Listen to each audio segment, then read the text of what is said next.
Welcome back to another episode of MotoGP Mac, and today we're going to talk about the new 2023 race weekend schedule. Now, as you will see here first, Friday has kind of remained unchanged. There is 2 practice sessions for everyone.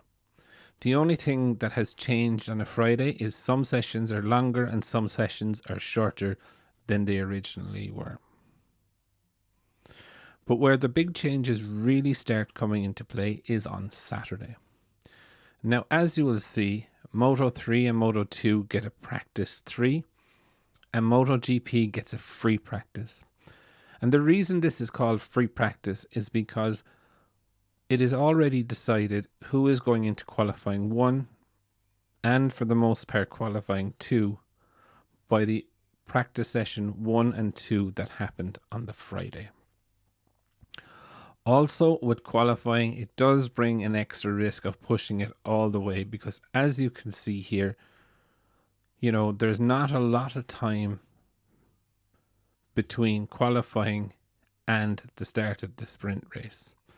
So if you look at it, there's 2 and a bit hours of time between that. So you don't really want to be falling off and hurting yourself on a Saturday in qualifying, but saying that you want to push to the maximum limit in qualifying. After MotoGP qualifying, you have the Moto 3 and Moto 2 qualifying similar to the way they were last year. And then at 3 p.m, you have the sprint race.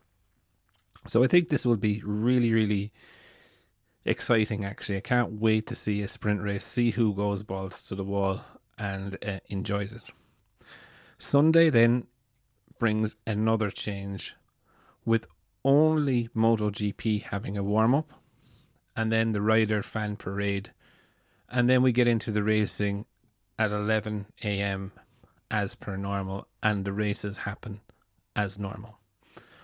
So for me, it is a brilliant change. I can't wait to see how the sprint race goes up. Saturday is now going to be a very busy day for riders and teams, I suppose.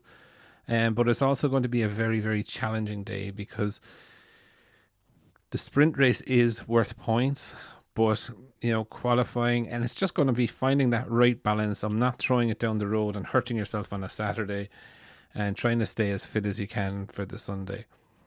And I know it sounds a little bit weird, but if you fell off in qualifying at 1 o'clock on Saturday and your next warm-up session or race is not for 20 hours or so, you have a bit of time to rest up, heal the bones, and get fit. Whereas if you fell off at, say, 11:15 on Saturday and you have to race again at 3 o'clock, it would be very, very difficult for you as a rider to do that and to perform at a very high level. But I think, it is definitely a good thing. Friday, people get their time. Saturday is a busy day, and Sunday is really mainly focused on the race. A little bit disappointed that there's not a lot of track action on a Sunday, if I'm honest. But I guess, they can't fit everything in. But I would definitely love to know your thoughts. What do you think of the schedule? Definitely leave your comments below, and I'll be back again tomorrow with another video.